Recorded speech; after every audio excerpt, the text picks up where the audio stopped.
It wasn't her fault, but she was the one who would pay the ultimate consequence.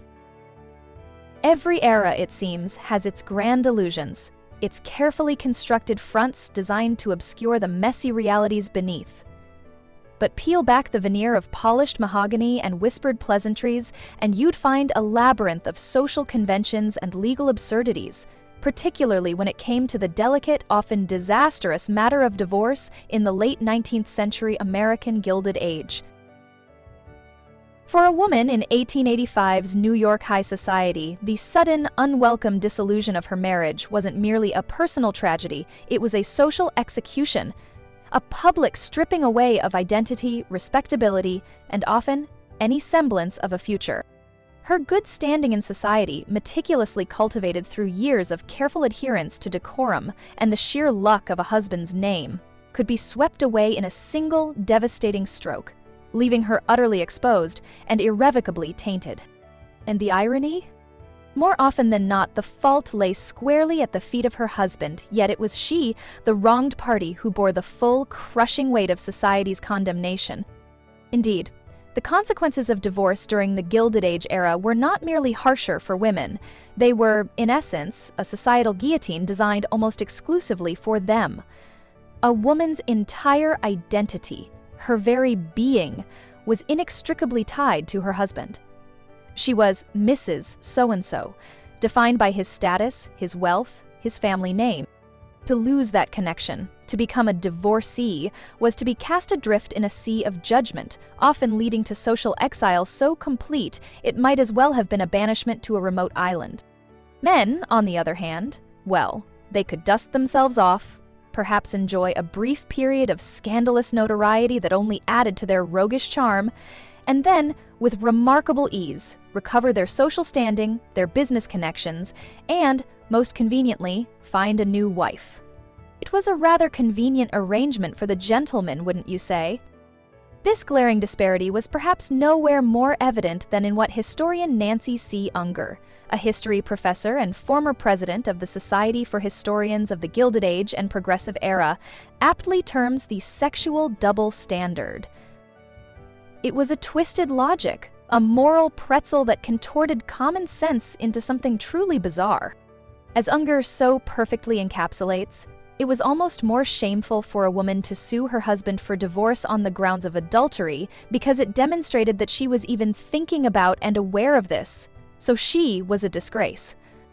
Let that sink in for a moment.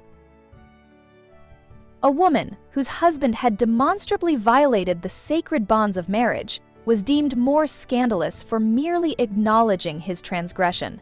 Her awareness, her knowledge of his infidelity, somehow made her morally suspect.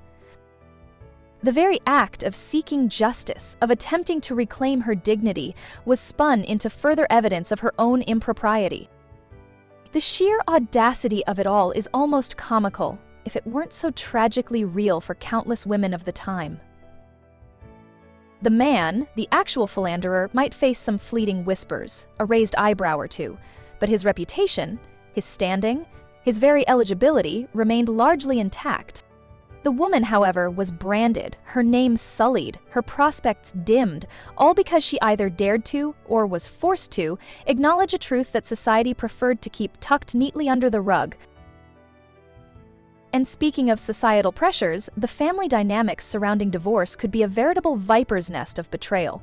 While one might expect a woman's own family to rally around her in such a devastating time, the reality was often far more pragmatic, and chillingly so. For elite families, reputation was currency, and scandal a financial drain. The preservation of the family name, the protection of inherited wealth, and the maintenance of intricate social and business alliances often trumped the well-being of an individual daughter or sister. In some truly gut-wrenching cases, family members, driven by a perverse sense of duty to the collective, would actively side with the husband, or at the very least with the prevailing status quo, to protect their own social standing. They might even, and this is where it gets truly Dickensian, testify against their own flesh and blood. Consider the infamous case of Margaret Astor de Stewers, a woman born into one of America's most prominent families. When her marriage to a Dutch diplomat became a living hell marked by his abuse and infidelity, Her own brother, John Jacob Astor IV, yes, that Astor, the one who later went down with the Titanic, sided with her abusive husband. Why? To avoid the public spectacle, the tarnish on the Astor name, the disruption to their carefully constructed world? It was a calculated decision, a cold hard sacrifice of one woman's suffering for the sake of the family's untarnished facade. One can only imagine the bitter taste of such a betrayal, the profound isolation felt when even your own kin turn their backs, preferring the illusion of respectability over the messy truth of a loved one's pain.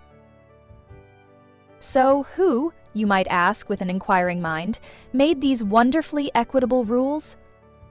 Why, men, of course. It's almost too perfect, isn't it? In this Gilded era, legislation was exclusively the domain of gentlemen, and naturally their laws reflected a worldview that placed them firmly at the apex of society, with women existing largely in a subordinate, dependent role. Thus, while it might appear on the surface that the law was, in some convoluted, dare I say, sexist crazy way, favoring the woman by designating the husband as the party at fault in cases of infidelity or cruelty, the twisted thinking that underpinned these statutes invariably made the woman the ultimate disgrace. It was a legal system designed by men, for men, and any perceived advantage for women swiftly negated by the overwhelming weight of harsh social criticism. And speaking of overwhelming weights, let's not forget the legal framework itself, which, in a charmingly chaotic fashion, was a patchwork quilt of state-specific regulations rather than a unified federal mandate. This meant that the legal landscape for dissolving a marriage varied wildly depending on which side of a state line you happened to reside. Take New York, for instance, the very heart of Gilded Age opulence and social maneuvering. There, the only legal ground for divorce was the rather narrow and inconveniently specific charge of adultery. This draconian rule, established way back in 1787, remained stubbornly unchanged until the swinging 60s of 1967. Think about that for a moment. Nearly 2 centuries of marital misery, all because one spouse dared to stray, and no other reason was deemed sufficient for escape. One can almost hear the collective sigh of generations of trapped New Yorkers. Contrast this with other states, like the comparatively liberal Connecticut and Rhode Island, which, in a refreshing display of what might almost be considered common sense, allowed for a broader range of grounds: desertion, cruelty, fraud, or even prolonged absence. It was almost as if some legislators, somewhere, recognized that marriage could unravel for reasons beyond a clandestine affair. These state legislatures and their respective courts were the enforcers of these wildly disparate rules. The legal process itself was rarely a quiet, dignified affair. For the wealthy and well-known, it was often an excruciatingly expensive and spectacularly public spectacle, played out in the newspapers, and whispered about in drawing rooms. Every sordid detail, every accusation, every counter-accusation became fodder for public consumption, further amplifying the humiliation, especially for the women involved. Given this legal labyrinth, it's hardly surprising that some enterprising individuals, particularly those with the financial means to do so, embarked on what became known as divorce tourism. They would pack their trunks and travel to these more lenient locales, places like Connecticut, Rhode Island, or the Wild West allure of South Dakota, where laws were more accommodating or residency requirements were laughably minimal. These divorce havens became notorious, granting quick dissolutions to those who could afford the journey and the temporary establishment of residence. It was a rather ingenious workaround, a legal loophole for the privileged, allowing them to escape the rigid moral strictures of their home states.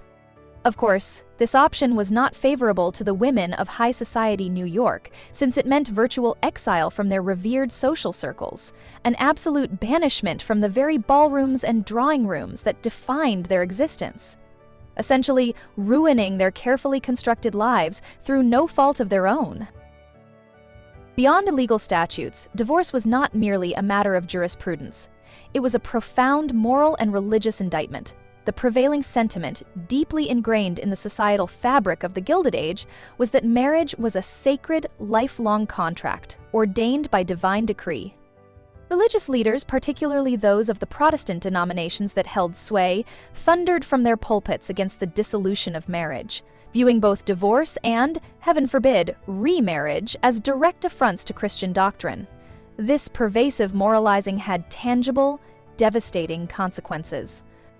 It made it extraordinarily difficult for divorced individuals, and especially for women, to remarry within the hallowed halls of a church.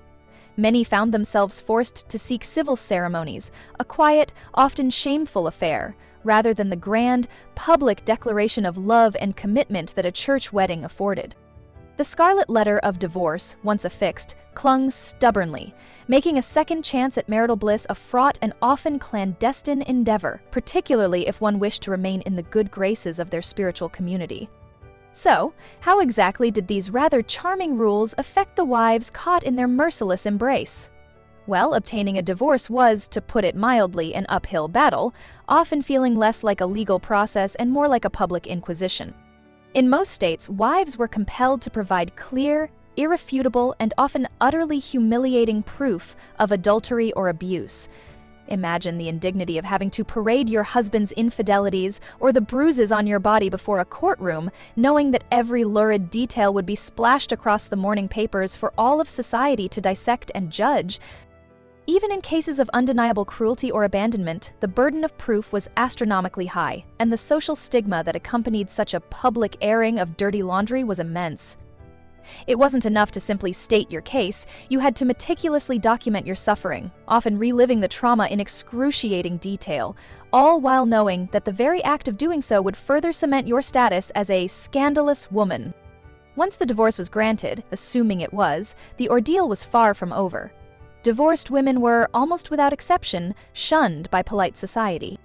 Divorce was not merely a legal dissolution, it was considered a moral failure of the highest order, a scandalous stain that no amount of wealth or charm could entirely wash away. For women, whose social identity was so intimately and entirely tied to her husband's name and status, losing that connection meant being ostracized from polite circles, often losing lifelong friends, invitations to social events, and even the respect of their own extended families. They became, in essence, social pariahs, whispered about behind fans, their presence at any gathering a source of awkwardness and discomfort. Their very existence served as a cautionary tale, a stark reminder of the perils of marital discord, and a testament to the idea that a woman's worth was solely derived from her marital status. Yet, despite the crushing risks and the almost insurmountable odds, a defiant few, particularly among the elite, used the very mechanism of divorce to assert a nascent form of independence. Women like Alva Vanderbilt and Margaret Astor Destroyers, though battered by public humiliation and often exiled from the very elite society they once graced, fought for and ultimately won their freedom. Alva Vanderbilt, for instance, didn't just walk away, she practically skipped, securing a staggering financial settlement reported to be in excess of $10 million, which, for those keeping score, would be roughly $380 million in today's currency.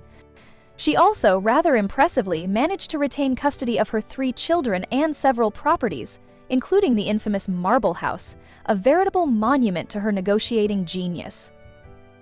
Margaret Astor Destroyers, as well, found her independence not just in leaving an abusive marriage, but in the sheer audacity of her actions. Her sensational divorce case led her to remarry within hours in the lenient haven of Sioux Falls, South Dakota, and then to a new life in Britain, where she and her new husband, William Elliott Morris Zaborowski, found acceptance in English society, proving that exile from New York high society wasn't necessarily a life sentence to perpetual misery, but rather a rather grand opportunity for a fresh start. Their struggles, though intensely personal, inadvertently set precedents, cracking open tiny fissures in the rigid edifice of Gilded Age patriarchy and inspiring, perhaps, a glimmer of hope in others. Still, this rather messy business of divorce affected the gilded elite as a social class, the very architects of the social constructs underpinning the dictates that ruled divorce. For them, divorce was far more than a private marital dispute. It was a seismic event that threatened their carefully constructed status and their colossal fortunes. And what of the children, the innocent bystanders caught in the crossfire of these marital implosions?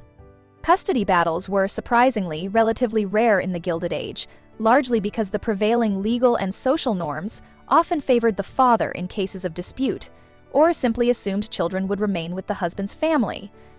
Yet, in some notable cases, mothers like the indomitable Alva Vanderbilt mentioned earlier managed to retain custody of their children.